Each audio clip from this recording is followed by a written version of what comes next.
မင်္ဂလာပါညီတို့တော့မနေ့တုန်းကနော်ဟိုပါပေါ့ဝဟန်ဘော်ဒီနဲ့အဆင်ပြေခဲ့တယ်3ရက်ဆက်အော်ဝင်ခဲ့တယ်ပေါ့နော်မနေ့တုန်းကဒီပေမှာဝဟန်ဘော်ဒီပေးခဲ့တယ်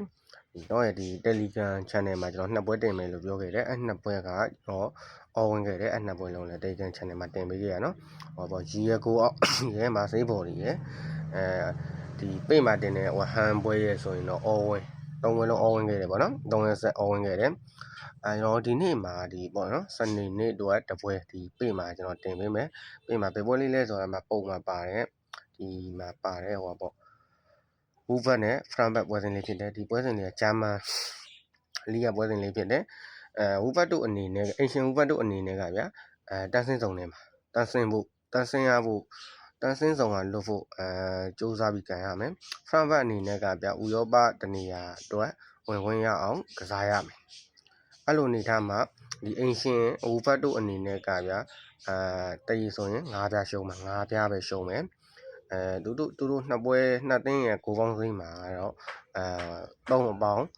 15ဆိုပြီးတော့ဖွင့်နေထားတယ်အဲ့လိုအနေထားမှာဒီပေါ့နော်တစ်ဖက်ကဟိုပေါ့အဝေးသင်းဖရန်ဘတ်အနေနဲ့ကလည်းဒီပေါ့နော်ယူရိုပါရီဝင်ခွင့်ရချန်ပီယံလိဝင်ခွင့်ရစူးစမ်းရမှာဒီအင်ရှင်အနေနဲ့ကဒီတန်းစင်းဆောင်ကလွတ်ဖို့အတွက်စူးစမ်းရမှာအဲ့လိုအနေထားမှာထားပါတော့ဗျာဒီဘော်ဒီဈေးကတော့ဒီဒဲခင်းထားပါတော့နော်ဒဲခင်းထားရဆိုလိုက်တော့ကိုပေါင်းသိမ်းပြောချင်တာကိုပေါင်းသိမ်းမှာဗျာဒီလိုဘော်ဒီဈေးနဲ့ကိုပေါင်းဈေးကမမျှဘူးဖြစ်နေတယ်ထားပါတော့ဒီဟူဘက်ကဒဲခင်းထားတယ်ကိုပေါင်းသိမ်းမှာဆိုရင်ဟောပေါ့3အပေါင်း85ပြားလောက်တော့ဖွင့်ရမယ်เนาะဈေးမှကြီးမှလမ်းမှဆိုရင်အဲ့လိုမျိုးဖွင့်ရမယ်အခုပွဲစဉ်မှာက3အပေါင်း15ဆိုပြီးတော့ဖွင့်လှစ်ထားတယ်ကျွန်တော်ဒီပွဲစဉ်လေးကိုကျွန်တော်ကိုပေါင်းအပေါ်ရွေးချယ်ပေးခြင်းပါတယ်ညီတို့ဟူဘတ်ကိုပေါ်ပါဟူဘတ်နဲ့ဖရန်ဘတ်ပွဲစဉ်လေးကိုကျွန်တော်ဟူဘတ်ကိုပေါင်းအပေါ်ရွေးချယ်ပေးခြင်းပါတယ်ညီတို့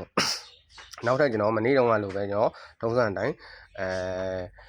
ကြံတဲ့ပွဲတွေအများကြီးရှိရဲအဲ့ဒီတည်းကမှကျွန်တော်Telegram Channel မှာကျွန်တော်နှစ်ပွဲတင်ပေးပါဦးမယ်အဲ့နှစ်ပွဲမှာTelegram Channel မှာညနေကျရင်တင်ပေးပါမယ်Telegram Channel ကို join နေတဲ့ညီကိုတွေကကျွန်တော်ဒီဗီဒီယိုလေးရဲ့အောက်ကမှန်မှကျွန်တော် Telegram link လေးချပေးထားပါမယ်join ချင်တယ်ဆိုရင်ဝင်ရောက် join နိုင်ပါတယ်မည်သူမဆိုဘယ်သူမဆိုဝင် join လို့ရပါတယ်ညီကိုတို့ join ချင်တယ်ဆိုရင် comment မှာကျွန်တော် link လေးချပေးထားပါမယ်ကိုလည်းပါဒီနေ့စနေညအတွက်တော့ဒီတပွဲကောင်းကဟိုဘက်ကိုပေါင်းအပေါ်ပဲဖြစ်ပါတယ်ညီကိုတို့